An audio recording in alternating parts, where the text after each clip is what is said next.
छठ पूजा पर यमुना में लोगों ने डुबकी लगाई है। मैली प्रदूषित यमुना में ही पूजा करने के लिए लोग मजबूर हो चुके हैं। नहाए खाए पर यमुना में स्नान करने के लिए कई हजारों की तादाद में श्रद्धालु यहां पहुंचे। प्रदूषित यमुना नदी में ही लोगों को पूजा अर्चना करनी पड़ी। कई महिलाएं यहां पर छठ पूजा के दौरान यमुना नदी में डुबकी लगाने के लिए पहुंचे, क्योंकि कहीं ना कहीं रिलीजियस मैटर है और इसको देखते हुए प्रदूषित गंदी यमुना में ही लोगों ने डुबकी लगाई और वहीं पर पूजा अर्चना भी की। आपको बता दें कि कहीं ना कहीं वायु प्रदूषण ही नहीं, जल प्रदूषण भी लगातार बढ़ रहा है।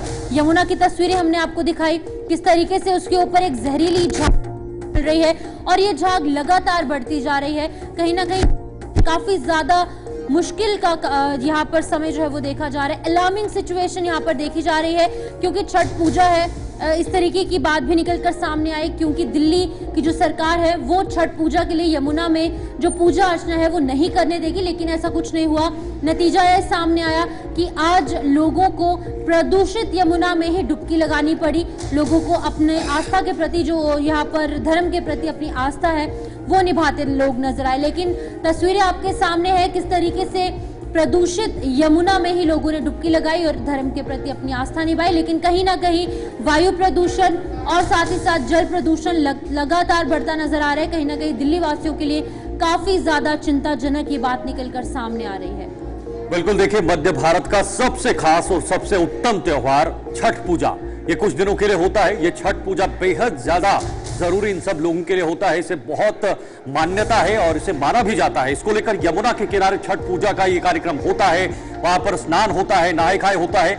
लेकिन जिस तरह से यमुना की स्थिति बनी है, यमुना के हालात बने हैं, वो ये जता रहे हैं कि छठ पूजा हो या कोई भी पूजा हो, जब भी लोग इस यमुना के किनारे यमुना घाट पर अपने कार्यक्रम के चलते वहां पर पहुंचते हैं, उन्हें मात्र और मात्र प्रदूषित और दूषित यमुना का पानी मिलता है, जिसमें वो अपने इस कार्यक्रम को या जो भी प्रक्रिया इन कार्यक्रमों के तहत होती है वो उसको पूरा नहीं कर पाते हैं।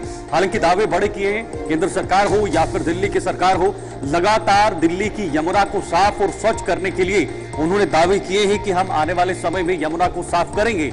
लेकिन फिर से यमुना की जो दशा है वो उसी तरह की नजर आ रही है। इसके लिए ना सिर्फ तंत्र, ना सिर्फ सिस्टम, ना ही सरकारें इसके लिए जिम्मेदार हैं, बल्कि आम लोग, आम नागरिक जो इस यमुना के अंदर खुले में कूड़ा फेंकते हैं, वो भी एक बहुत बड़ी उनकी जिम्मेदारी है कि यमुना के आसपास कूड़ा ना फेंके। क्योंकि आजकल जिस तरह से कूड़े के लिए जो है वो एक प्रॉपर सोर्स रखा गया है, उसी के जरिए अपने कूड़े का निर्वहन करें, ताकि इस तरह से यमुना दूषित ना हो। और अगर यमुना दूषित नहीं होगी तो हमारी आस्था, हमारी श्रद्धा जो इन नदियों के प्रति है, चाहे वो यमुना हो, गंगा हो या बाकी अन्य नदियां हो, उनके प्रति आस्था हमारी बनी रहे और दूषित गंगा यमुना हमारे बीच ना रहे और हम अपने त्योहारों को बड़े ही साफ और स्वच्छ तरीके से वहां पर घाटों पर जाकर उनको बना सके। लेकिन देखना होगा कि अब आने वाले समय में क्या यमुना को लेकर दिल्ली के अंदर खास तौर पर कोई बड़े कदम उठाए जाएंगे या नहीं, क्या उसकी स्वच्छता की ओर एक कदम उठाया जाएगा या नहीं, या सिर्फ झाड़ू फेर के अपनी गलियों में यह दिखाने की कोशिश की जाएगी कि स्वच्छ भारत अभियान पूरे देश के अंदर चल रहा है। लेकिन जो हमारी आस्था का विषय है, हर भारतीय कहीं ना कहीं नदियों को शिववन मानता है और इसका जिक्र किताबों पर भी, अन्य जगहों पर भी दिया गया है।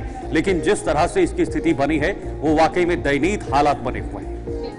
आपको बता दें कि मैली और प्रदूषित नदी में ही कहीं ना कहीं लोगों को डुबकी लगानी पड़ी, क्योंकि और कोई विकल्प नहीं था। शीतल, लोगों को उसी यमुना के किनारे पहुंचकर इसी प्रदूषित यमुना के अंदर डुबकी लगानी पड़ी, क्योंकि यहाँ पर आज छठ पूजा की जा रही है। देश के अलग अलग इलाकों से लोग यहाँ पर यमुना के किनारे पर पहुंचकर डुबकी लगाते नजर आ रहे हैं। तो हमारे साथ उज्जवल कुमार ज्वाइन कर चुके हैं, हमारे संवाददाता, इस पर अधिक जानकारी देने के लिए। उज्जवल, आपसे जानना चाहूंगी, प्रदूषित नदी में ही लोगों ने डुबकी लगाई है, कहीं ना कहीं धर्म के प्रति अपनी आस्था तो जताई है, लेकिन कहीं ना कहीं तस्वीर इसकी पूरी बदली हुई दिखाई दी आज दिल्ली में। बिल्कुल ठीक शिवकुमार, देखिए अगर आप देखेंगे तो ये कोई नई बात नहीं है कि यमुना जो है वो प्रदूषित है। हर साल ही ये स्थिति जो है वो राजधानी दिल्ली में देखने को मिलती है। जो यमुना घाट है वहाँ पर जो झाग होते हैं, यानी जो टॉक्सिक वाटर लेवल होता है यमुना नदी में, वो उसका लेवल जो है वो बहुत ज्यादा हो जाता है। अगर आज भी आप बात करेंगे तो जो जहरीले गैस के जो गुब्बारे थे, झाग के गुब्बारे थे पानी के अंदर, वो उनकी जो हाइट है वो तकरीबन 10 से 12 जो है वो कहीं ना कहीं फीट के आसपास थी। तो आप लगा सकते हैं कि कितने ऊंचे ऊंचे जो है वहां पर जो है वो जहरीली गैस के जो है वो कहीं ना कहीं जो है वहां पर दिखाई दे रही है। प्रदूषण साफ तौर पर राजधानी दिल्ली की यमुना में दिखाई दे रहा है। और एक जो लेवल भी राजधानी दिल्ली का देखिए, आज तकरीबन 385 के आसपास जो है वो मापा गया है। तो यानी कहीं ना कहीं आज से जो छठ का महापर्व शुरू हो रहा है, लोग मजबूर हुए हैं, उनको मजबूरी में आज दिल्ली की मैली यमुना के अंदर जो है वो डुबकी लगानी पड़ी है। आज नहाए खाए है। आज छठ का जो है वो पहला दिन होता है, सूर्य को अर्घ दिया जाता है। जो पूर्वांचल के लोग हैं वो बड़े धूमधाम से जो है वो छठ मनाते हैं। और हर साल इस मुद्दे पर उज्जवल, क्या उन जगहों को चिन्हित नहीं किया गया है जहां पर खास तौर पर लोग पहुंचेंगे, उन घाटों पर पूजा करेंगे, पूजा अर्चना होगी, स्नान होगा? क्या उन जगहों को चिन्हित किया है और चिन्हित कर उनको साफ करने की कोशिश की गई है, या ये बिल्कुल एक दिखावा ही है कि यमुना को साफ किया जाएगा? बिल्कुल शीतल, देखिए खासतौर पर देखिए अगर आप एनजीटी की बात करेंगे तो एनजीटी की तरफ से आदेश थे कि कोई भी जो श्रद्धालु हैं वो यमुना नदी के अंदर जो है वो डुबकी नहीं लगाएंगे। पूरी तरीके से प्रतिबंध किया हुआ था उस पर। और इसके साथ साथ देखिए जो है वो अलग से छठ घाट बनाने के जो आदेश हैं वो बाकायदा दिए गए थे। लेकिन जमीनी स्तर पर ये छठ घाट जो है वो पूरी तरीके से काम में आते हुए दिखाई नहीं दिए हैं। सुबह भी श्रद्धालु जब यमुना नदी के पास पहुंचे जहां पर छठ घाट बनाए गए थे, जैसे अगर आप I2 छठ घाट की बात करेंगे तो लोगों का वहां पर कहना है कि पानी भी जो है वो छठ घाट के अंदर नहीं भरा हुआ था, तो वो कैसे जो है वो नहाए खाए का जो आज पहला दिन है, सूर्य को अर्घ देना था, तो वो कैसे देते। इसलिए मजबूरन उनको जहरीली जो यमुना का पानी है उसके अंदर उतरना पड़ा, डुबकी वहां पर लगानी पड़ी। और कहीं ना कहीं ये सारी चीजें जो है एक बार फिर से सरकार के ऊपर सवाल खड़े करते हुए शीतल दिखाई देते हैं, क्योंकि सरकार की तरफ से कई बड़े वादे किए गए, कई बड़े दावे किए गए। खुद केजरीवाल ने कहा था कि वो 2025 से पहले जो है दिल्ली की यमुना को साफ कर देंगे। ओके उज्जवल, बहुत बहुत शुक्रिया, बहुत बहुत शुक्रिया आपका समय देने के लिए।